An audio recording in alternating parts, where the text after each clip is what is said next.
Well, I was hoping that today would be a let's get back to normal day. Didn't work out that way. School break, Christmas break was supposed to end yesterday, and it sort of did, except that the schools ended up on a 2-hour delay because we have bad weather here, snow, ice. So instead of going to school at 7 o'clock in the morning, the boys went to school at 9 o'clock in the morning, which kind of screwed up our day because then our other granddaughter who goes to elementary school, her bus is supposed to go at 9. It ended up being at 11, and, well, then you turn around and it's time for them to come home already. Wednesdays are what they call early release days. They get out an hour early anyway. And so late last night, they put the schools on another 2-hour delay. And then this morning, I thought, well, okay, I can sleep in a little bit. And so I started to sleep in a little bit, and Ben came and woke me up and said, hey, can you make me breakfast at 6:30 in the morning? So I didn't get to sleep in. And then 15 minutes later, they canceled school for the day, so all the kids are home again. It's like the Christmas break that never ends. It just keeps going on. And, of course, the weather here is just crap, as those of you watching the video can see. It's very cold. It rained all night, so the roads are a little icy in spots. Not everywhere, but especially out in the rural areas, it's pretty bad. And the kids are home. And I am so ready for Christmas break to be over. I thought I would have time to sit down here and put together some cogent thoughts, but obviously that's not going to happen today as we try to get through the rest of the week. But it's been a weird morning. My text machine hasn't stopped dinging every 5 seconds. And multiple conversations going on with people, particularly the Milsurp writer and Bill and Rod and others as well. I finally had to turn off the news. I tell you this, normally I watch the news in the morning. I watch the local news just because it's brain candy. It's just chatter in the background. But every now and then something comes up and, I want to know about it. This morning I finally just had enough of it, and I just had to turn it off. And I'm literally watching the webcams that I have a program on my Kindle Fire that does webcams from around the world. It's called EarthCam, earthcamtv.com. I highly recommend it. And it just plays some music, and it takes me around the world. And right now I'm in San Diego, believe it or not. A few minutes ago I was in Jackson Hole, Wyoming. Before that I was in Gibraltar, Spain, and watching that. So anyway, it's just a little more relaxing because this morning, let's see, what have we seen just in headlines this morning? No, that was yesterday. Sorry. COVID cases. Million COVID cases yesterday. I don't know if you knew this or not. Everybody's having a conniption fit about the fact we had 1 million COVID cases yesterday, and for the first time ever, we've reported 1 million cases in one day, and of course everybody's wetting themselves over this.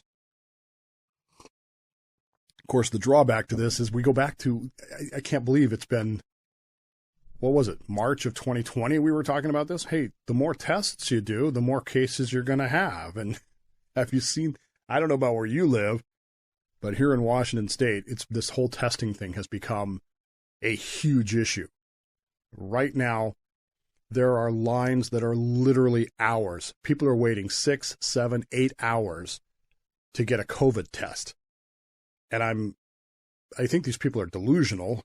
I don't see any point in doing that, but I guess there must be some motivational factor to get this COVID test, and I can't think of anything important enough for me to do that would necessitate me standing in line for 6, 7, 8 hours to get a COVID test. A COVID test which is almost guaranteed to be positive, because the likelihood is, as I said already, I am 99% certain that I had COVID in late December, early January of of 2020, December 2019, January 2020.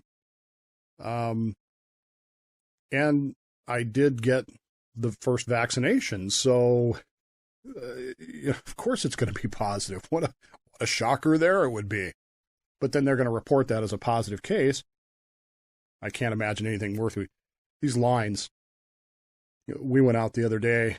I don't remember what day it was. A couple of days ago, we went down to get coffee.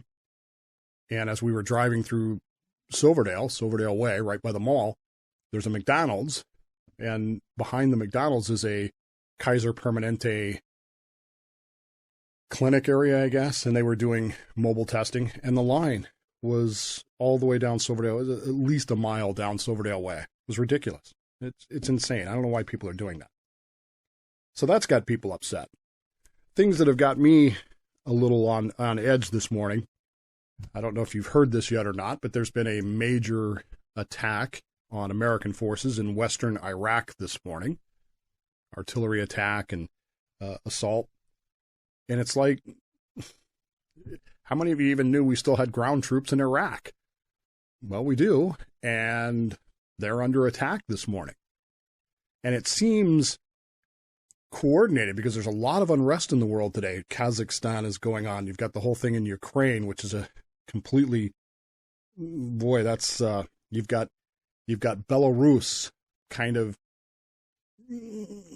not allied with, but certainly not hindering Russia in its actions against Ukraine. You've got all these threats from Iran today and yesterday to attack the United States, to avenge that general that we killed, so forth and so on. And so it's just, it seems like all these unconnected dots all over the place, but there seems to be some coordination to it, which has me a little concerned watching that as well. In the middle of all this, Chuck Schumer yesterday threatened to delete and permanently change the rules in the United States Senate to delete the filibuster. Now, this is one of those cases where I think he has the right idea. I personally wouldn't bother me if they deleted the filibuster. The filibuster is one of those things that I'm not sure it's in the best interest of the people of the United States. However, nor am I certain that the party that's trying to eliminate the filibuster is doing so that they can so that they can do things in the best interest of the United States. Some years ago, if you recall, Harry Reid killed the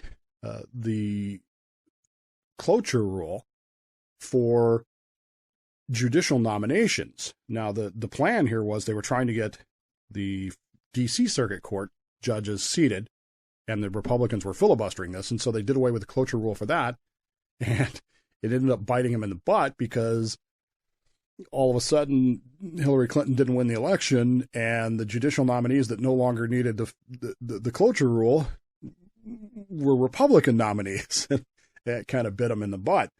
I'm not sure that eliminating the filibuster right now for Chuck Schumer would be that great of an idea, but they are absolutely determined to get Build Back Better through, and so this is the only way they're going to do it, and so he's going to continue to threaten to do this. Now, the problem with that is that one of the things that is currently being debated in the United States Senate is a sanction on Russia, not particularly Russia specifically, but a Russian company that you may or may not have heard of. And over the past few days, I've been doing a lot of reading, a lot of research, a lot of discussion, and it's eye-opening.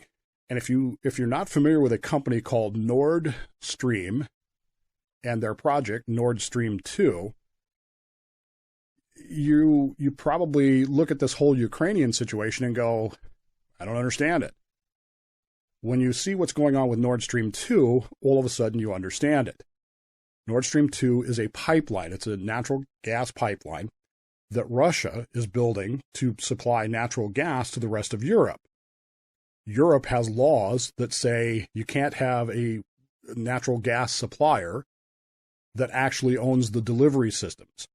So in other words, you can't have a Russian pipeline supplying Russian gas. It has to be somebody else's pipeline. Well, this has led to arguments between Germany and the United States because Germany wants the pipeline. Germany wants the natural gas. They need it. The United States has objected to this and it threatens sanctions, and in fact has already sanctioned Nord Stream once. And this led to friction between Germany and the United States. Well, of course, Russia wants this because then they control all the energy to Western Europe. I mean, you do what we say or we turn off your gas and you freeze in the freaking winter, or you don't have electricity in the summertime, whatever. So, of course, it makes sense now. Much of that natural gas pipelining running through Ukraine as well, and Russia wants to control all this. That's what they want. That's what their goal is here. And the United States sanctioning that creates economic problems for the Russians. It creates physical problems for the Russians. And this is what it's really all about. Well, of course, part of this problem with Schumer and the filibuster is that Republicans want to sanction Nord Stream 2, and Democrats want to as well. Some Democrats want to as well. The Biden administration is kind of waffly, kind of squishy on the whole thing. And at this point, we're still up in an argument. We could literally, yesterday, the Republicans made it clear that they are going to sanction Nord Stream 2. And if they do so, Russia has made it clear that that is an act of war. So we sanction Nord Stream 2. They invade Ukraine. Europe, presumably Germany, puts pressure on us because we don't really want to fight in Ukraine. We don't want to fight Russia in Ukraine. And in the middle of all this Kazakhstan thing going on to distract attention that way. It's going to be a mess, folks. And here I am stuck in my house in crappy weather with kids and a cat, and I am just having a whale of a day. And so instead of sitting here and thinking through things logically and thinking through things about where I want to go with all this stuff, I instead am having some coffee, because that's what I do, in my brand new Denver Broncos cup that my wife got me for Christmas, which I love. She also got me a stocking cap, Bronco stocking cap, and a poster that I can't show you. It's a wooden poster that I can't show you because it's in the other room, but it's pretty cool. It says Broncos on it, and I'm pretty happy about that. And in all of this, I'm waiting for the Broncos to decide what they're going to do about their head coach. And as if all that were not enough for a Wednesday, a crazy-ass Wednesday, Verizon informed me this morning that they're changing their terms of service, and I don't need to do anything about it right now. I don't need to worry about it right now, but at some point, you might want to read these because, well, you know, we need to make sure that at the end of the day, you understand that we have changed our terms of service. And in doing so, I don't know. Maybe it's important, maybe it isn't. I don't know. But at the same time, it's one of those things where, geez, could you throw anything more at me today? I've just about had enough. In fact, I'm going to turn it all off right now.